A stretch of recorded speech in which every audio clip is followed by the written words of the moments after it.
Olá, meus irmãos. Hoje eu quero começar a gravar, eu creio que 2 vídeos sobre as considerações finais de nossos estudos sobre os fundamentos pressuposicionais da teologia reformada. Eu espero que tenha havido uma conexão entre os aspectos teóricos e aquilo que eu tenho chamado de aspectos práticos, como um estudo de caso. Então, dentro dessas considerações finais, o primeiro tópico que eu quero destacar é que eu chamo de o desafio e consolo de ser reformado. E eu destaco aqui a colocação de um autor contemporâneo, o Huygens. Ele escreveu o seguinte: o calvinismo não pode ser limitado à soteriologia. Ele afeta todas as questões da igreja, em especial o culto e a espiritualidade. De fato, como o próprio cristianismo faz, o calvinismo se aplica a toda a vida, incluindo a política, a economia, a arte e a arquitetura. O calvinismo é uma cosmovisão que molda e instrui a nossa maneira de lidar com toda a vida. O calvinismo ressoa de modo profundo a verdade bíblica, aborda todas as áreas da vida e do pensamento. Eu creio que o Michael Huygens resume bem o conceito de calvinismo. E isso me faz lembrar, eu anotei, uma carta que Calvino escreveu bem no início do seu período em Genebra, em 13 de outubro de 1536. Ele não estava em Genebra, ele estava participando de um evento em Lausanne. Ele estava na companhia de Virré, seu grande amigo, e Farel, grande amigo e mestre também.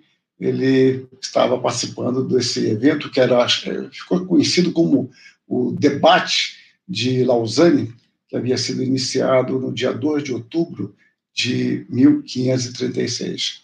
E nesta carta ao seu amigo Daniel, ele escreveu o seguinte: se os ventres preguiçosos que estão com você, que gorjeiam juntos tão docemente à sombra, fossem tão dispostos quanto são faladores, correriam juntamente para cá para tomarem parte do labor para si mesmos, visto que há tão poucos de nós.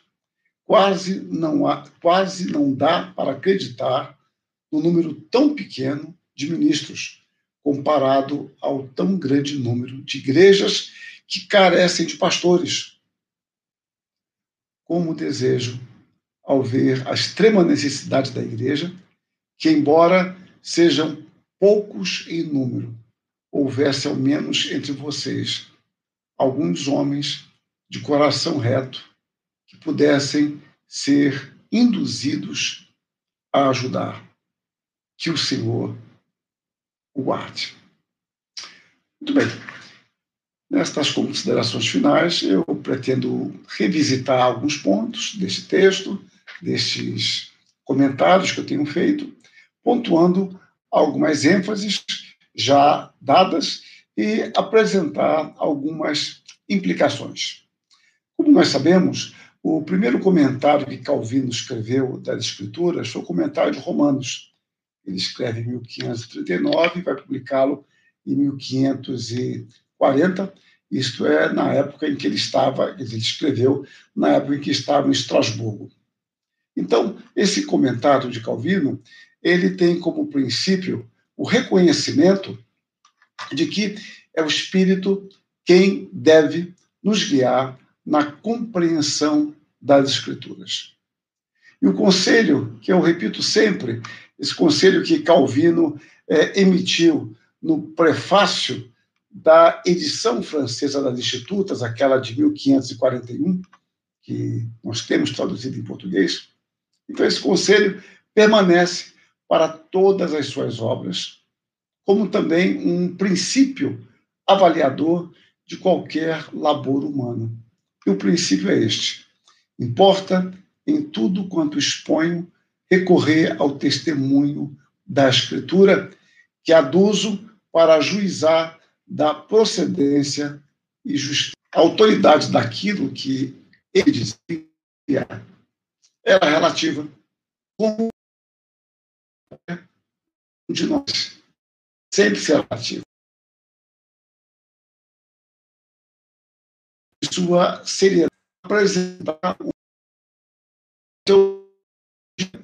entender as Escrituras. Por trás desta questão está aquela compreensão que eu já venho falando, aquela compreensão, embora Calvino não usou esses termos, de que a teologia ela é ectípica. Conforme vimos, de forma mais detalhada, a teologia nunca é típica, ela nunca é o princípio, ela nunca é o fundamento. Ela é o efeito da ação reveladora, inspiradora e iluminadora de Deus. Como temos demonstrado, a teologia ela não termina em mera abstração. Antes, se planifica o conhecimento prático e existencial de Deus por meio de sua revelação nas Escrituras Sagradas, mediante a iluminação do Espírito. A hermenêutica de Calvino está completamente devotada a este princípio. Conhecer a palavra para praticá-la. Conhecer a Deus é obedecer a seus mandamentos.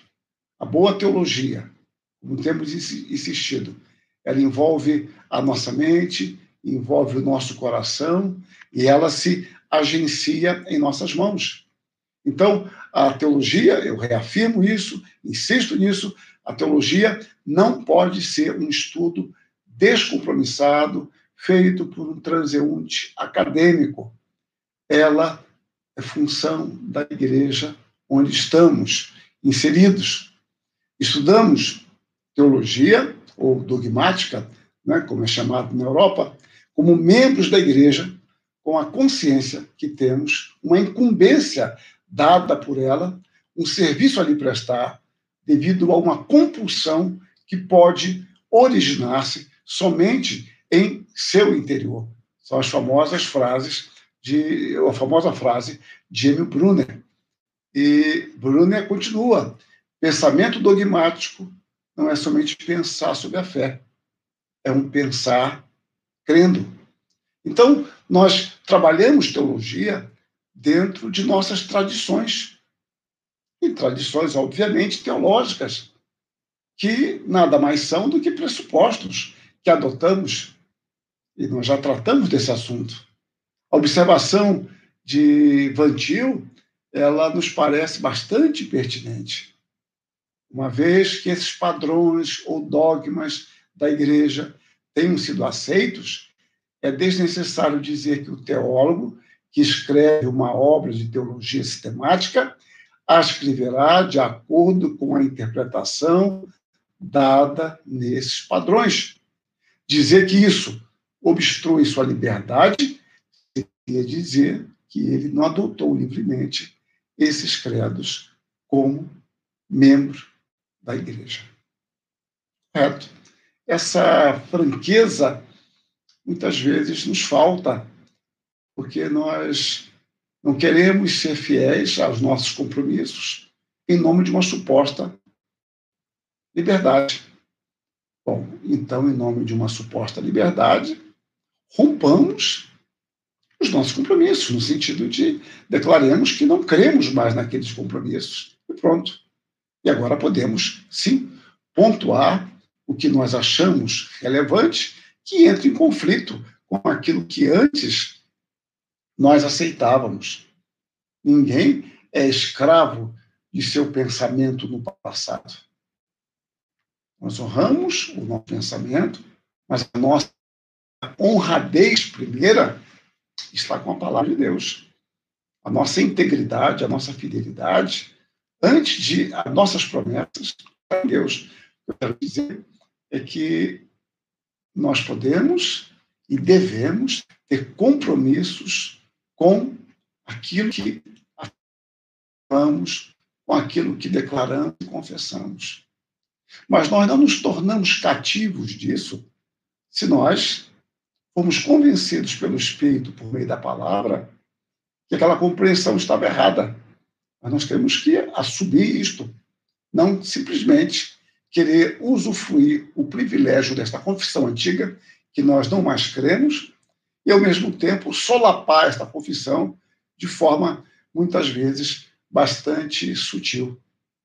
É preciso que tenhamos integridade, dito de uma forma mais crua. É preciso que tenhamos hombridade, que sejamos homens. Mas, continuando, o valor da teologia está na mesma proporção de seu auxílio na interpretação da palavra de Deus. Ainda que Calvino recorresse a interpretações dadas aos textos no decorrer da história da Igreja, o foco da autoridade estava nas Escrituras. Calvino sustentava que o mesmo Espírito que inspirou o registro das Escrituras nos convence da autoridade de sua palavra, concedendo-nos discernimento espiritual. O testemunho do Espírito é mais relevante e eficaz do que qualquer argumento ou arrazoado humano. Conforme vimos, a autoridade da palavra não depende do testemunho de nenhum homem ou instituição. Antes, baseia-se na autoridade divina do seu autor, que nos fala por intermédio da Escritura. A credibilidade da doutrina se não firma antes que se nos persuada, além de toda a dúvida, de que seu autor é Deus. Destarte, a suprema prova da Escritura se restabelece reiteradamente na pessoa de Deus, a ela falar são palavras. Portanto, não é o testemunho interno do Espírito, sem dúvida fundamental para a compreensão das Escrituras, que tornam autoritativa.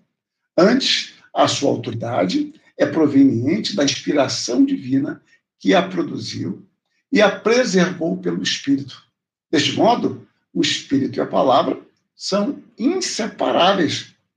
Sem a inspiração do Espírito, não haveria o registro da palavra. Sem a iluminação do Espírito, jamais seríamos persuadidos de sua autenticidade e nunca poderíamos compreender salvadoramente a revelação de Deus. Na palavra, temos uma ação retroalimentadora. O Espírito nos conduz à palavra. A palavra nos instrui sobre o Espírito.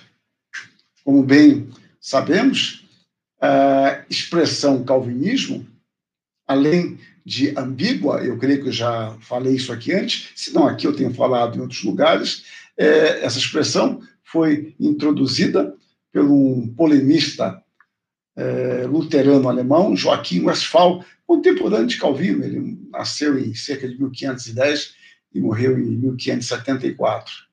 Ele era pastor em Hamburgo, e para referir-se em especial aos conceitos teológicos de Calvino, ele usou essa expressão.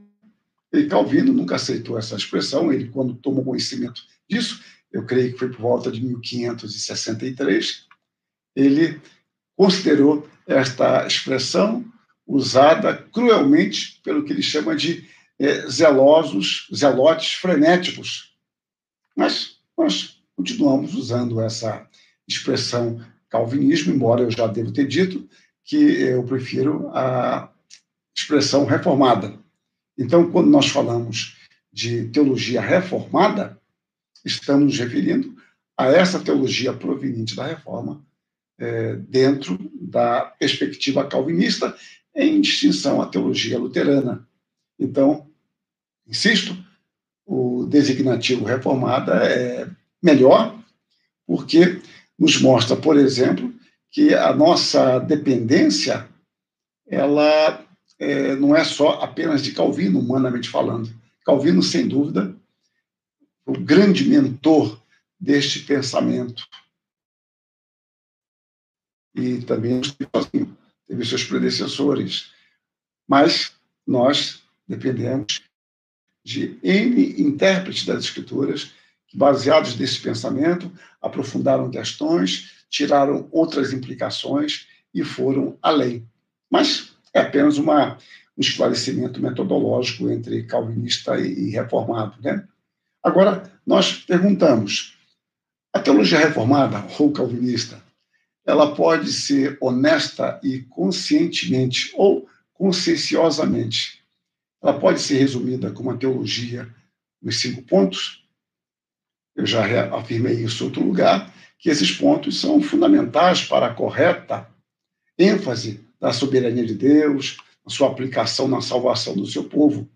Contudo, esses pontos são marcos, que são apenas princípio, não toda a teologia reformada. A teologia reformada não é a teologia de pontos, ela não adota simplesmente 5 nem 50. Eu tenho tentado mostrar, espero ter conseguido isso, que o pensamento reformado é um pensamento teorreferente que usa as lentes das Escrituras para entender a realidade. Não quer dizer que, porque nós usamos a lente certa, nós sempre teremos a compreensão concreta e real de toda a realidade. É claro que buscando uma compreensão maior, mas é isso que fazemos. Quando, né, no texto que nós analisamos, se despedindo dos presbíteros de Éfeso, ele diz que durante aqueles 3 anos entre eles, jamais deixou de anunciar todo o desígnio de Deus. Está lá em Atos 20, 27. Então, o Evangelho não consiste no anúncio de algumas partes da Bíblia, mas sim de todo o conselho de Deus revelado nas Escrituras. O conteúdo da mensagem cristã deve ser nada mais, nada menos do que toda a verdade revelada de Deus. É por isso que pode ser dito que a teologia reformada é uma maneira teocêntrica de pensar acerca da vida, sob a direção e controle da própria palavra de Deus. O pensamento reformado envolve uma nova cosmovisão que, partindo da palavra, afeta, obviamente, todas as áreas de nossa existência, não havendo compartimentos estanques do ser e do saber, onde a perspectiva teocêntrica não se faça presente de forma determinante em nossa epistemologia doutrinária e existencial. Então, a teologia reformada, com sua ênfase na centralidade das Escrituras, é mais do que um sistema teológico, é, sobretudo, uma maneira teocêntrica de ver, interpretar e atuar na história, tendo os olhos direcionados para a glória de Deus. A filosofia reformada, como todo e qualquer sistema de pensamento e valores, nós temos insistido com isso, não é neutra. Antes, parte da própria Escritura, tendo como pressuposto a suficiência da revelação, a veracidade da revelação, para a interpretação e análise de toda a realidade. Nesta tarefa, a teologia reformada luta contra os ídolos do pensamento que surgem em cada cultura e em todas as épocas. Um ídolo chama outro ídolo, tendo sempre como ponto de partida o desejo humano de autossuficiência. Contrariamente, o pensamento reformado reafirma como ponto de partida o Deus soberano. O Deus que é soberano e transcendente, que se revela na Escritura e que somente a partir desta compreensão podemos entender a chamada realidade e atuar de forma criativa para a glória de Deus e o bem-estar da humanidade. A convicção da direção de Deus sobre a história e sobre a nossa vida em particular não se opõe à oração, à vida devocional. Desta forma, a teologia reformada tem uma fé que, por graça, ultrapassa em muito os limites de nossa racionalidade, mas também é uma fé operante que crê que nós somos os instrumentos ordinários de Deus para construir, transformar e aperfeiçoar a cultura. Uma frase que eu gosto muito do estudioso inglês Toné, ele observa que o calvinismo, abre aspas para ele, o calvinismo é uma força ativa radical.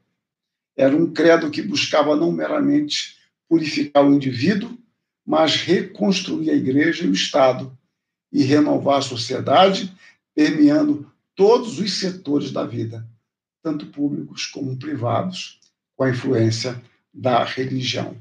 Essa obra do Tonelli é muito conhecida entre os estudiosos, mas no público geral não. A obra dele é A Religião e o Surgimento do Capitalismo. Eu creio que ela, em português, hoje seja rara. Não sei se tem novas edições. Ela foi lançada em 1971 pela editora Perspectiva, mas é uma obra que consta entre aqueles grandes estudos sociológicos, inclusive, sobre o calvinismo. Né? Então, continuando, o cristianismo, conforme entende a teologia reformada, não é uma forma de acomodação na cultura, antes de formação e de transformação por meio de uma mudança de perspectiva da realidade que redundará necessariamente numa mudança nos cânones de comportamento, alterando sensivelmente as suas agendas e praxes. Assim sendo, a nossa fé tem compromissos existenciais inevitáveis. Ser reformado não é apenas um status nominal, vazio de sentido, ou simplesmente ter uma soteriologia reformada. Antes, reflete a nossa fé em atos de formação e transformação. Portanto, é urgentemente necessário que não nos deixemos seduzir pelo fascínio da cultura pagã que nos cerca. A força da igreja está na palavra de Deus. Não importa o quanto nos julguemos fortes e imbatíveis, se nos afastarmos da palavra, nos enamorando das agendas e praxes contrárias à palavra, tombaremos como Sansão diante de Dalila. Abraham Kuyper, interpretando o pensamento reformado, escreveu: Calvino abomina a religião limitada ao gabinete, à cela ou à igreja. Com o salmista, ele invoca o céu e a terra, invoca todas as pessoas e nações a dar glória a Deus. Deus está presente em toda a vida com a influência de seu poder onipresente e todo poderoso. Poder onipresente e todo poderoso. E nenhuma esfera da vida humana é concebida na qual a religião não sustente suas exigências para que Deus seja louvado, para que as ordenanças de Deus sejam observadas e que todo labora, ou seja, todo laborar ou trabalhar, seja impregnado com sua hora, ou seja, com oração, em fervente e contínua oração. Digo eu, todavia, nesse estado de existência, nenhuma cultura é ou será perfeita. Haverá sempre, em maior ou menor grau, o estigma do pecado. O calvinismo consiste numa busca constante de fidelidade a Deus. A transformação ou conversão cultural é apenas um resultado daqueles que têm os olhos firmados na palavra, um coração prazerosamente submisso a Deus e um compromisso existencial no mundo onde vive e atua para a glória de Deus. Portanto, a atitude correta do cristão no mundo não pode ser nem de isolamento, nem de indiferença ou síntese, antes de atuação conforme os ditames da palavra de Deus, em obediência aos mandamentos divinos, mandamentos cultural, social e espiritual. Esta obediência não significará necessariamente, é bom grifar isso, não significará necessariamente antítese. Contudo, revelará sempre a prioridade última de servir a Deus dentro de todas as esferas onde o cristão estiver envolvido. É por isso que eu coloquei aquele capítulo lá, falei um pouco sobre a graça comum de Deus, que nós não temos que ser antitético, porque não faz parte a antítese necessariamente de nossa perspectiva reformada. A nossa antítese é em relação àquilo que consideramos estranho à palavra de Deus. Mas pela graça comum, como nós já falamos, podemos nos apropriar daquilo que é dito e é feito, mesmo por pessoas estranhas à fé, desde que aquilo seja considerado verdade biblicamente, ou verdadeiro biblicamente. Então, as nossas mãos, elas se constituem em meios de oração, por intermédio daquilo que fazemos para a glória de Deus. Cristo, de fato, é o Senhor da cultura. Mais uma vez, eu recorro a Toné. Ele me parece que interpreta corretamente quando diz que, para o calvinista, o mundo está ordenado para manifestar a majestade de Deus e o dever do cristão é viver para tal fim.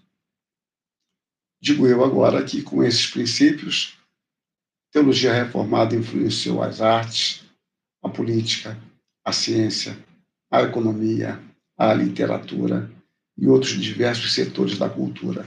Alguns desses aspectos dessa influência eu analiso no meu trabalho Introdução à Cosmovisão Reformada e também no mais recente, não está por aqui agora, mas é sobre uma fé que cria, uma fé que investiga, uma ciência que crê.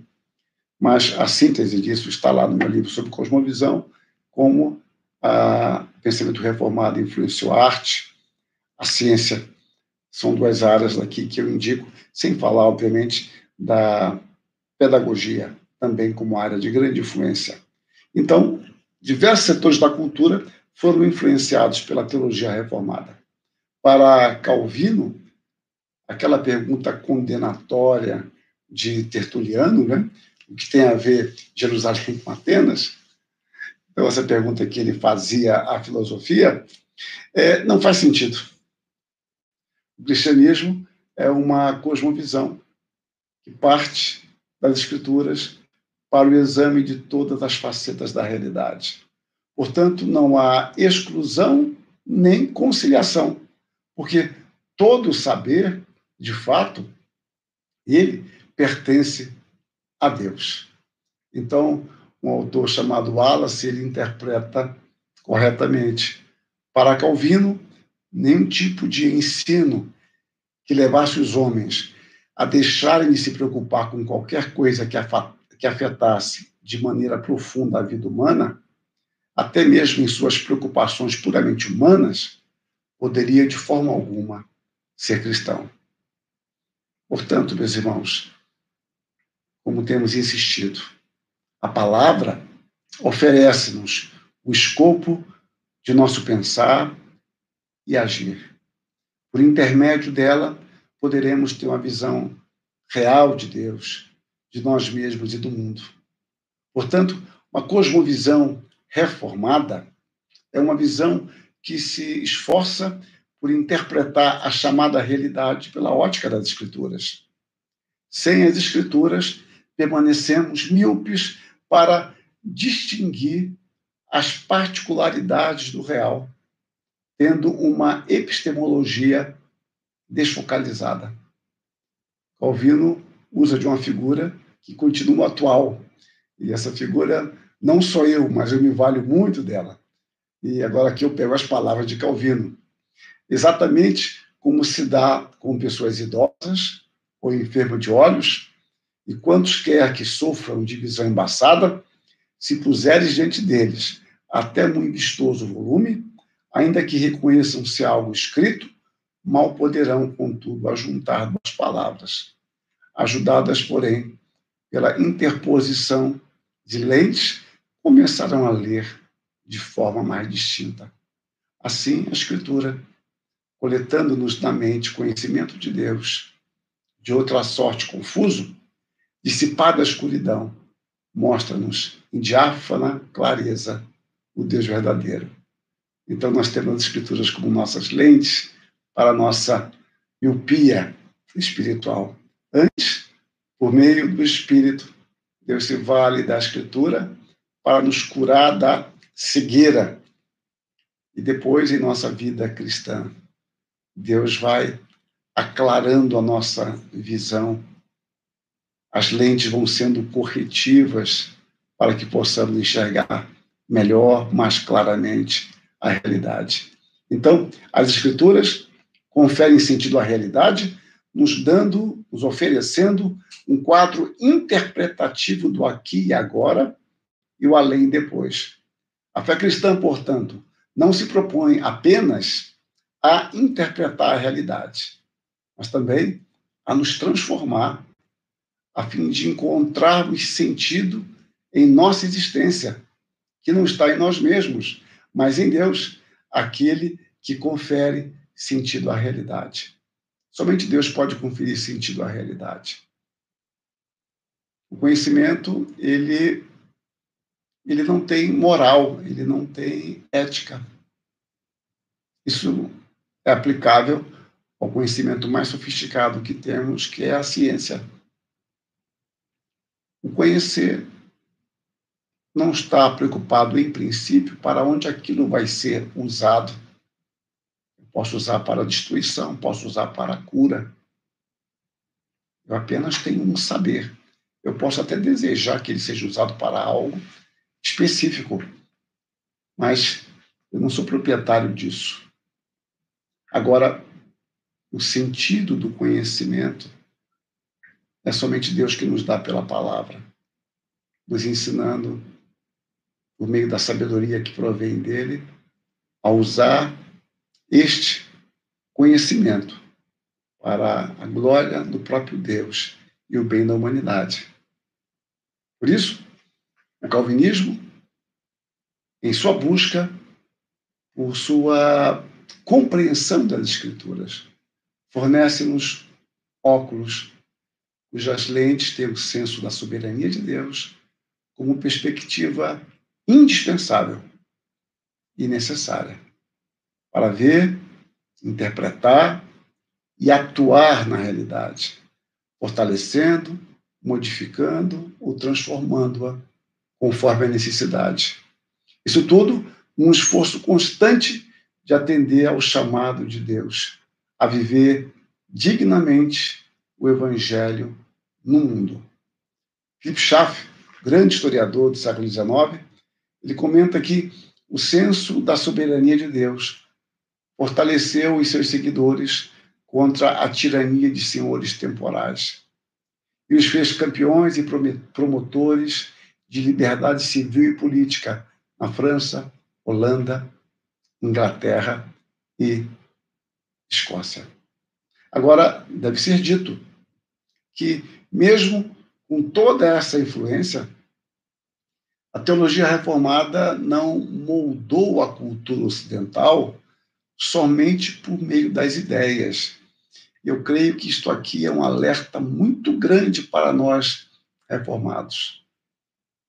Olhando a história, vamos perceber que as ideias foram fundamentais, obviamente, mas a influência reformada não foi apenas por meio das ideias, mas principalmente por meio de seus ideais que fizeram com que homens fiéis morressem pelo testemunho de sua fé. Eu não sei se eu já mencionei nessas sequências de vídeos, mas certamente eu já usei em outros lugares, que os protestantes franceses, ao serem levados para a prisão ou para a fogueira, cantavam salmos com tanta veemência que foi proibido por lei cantar salmos, e aqueles que persistiam tinham sua língua cortada. O Salmo 68 parece que era o principal, porque ele se tornou uma espécie de Marselhesa huguenote, né?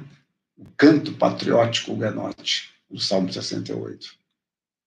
Como nos adverte Kuyper, a vida que o calvinismo tem pleiteado e tem selado, não com lápis e pincel no estúdio, mas com seu melhor sangue na estaca e no campo de batalha.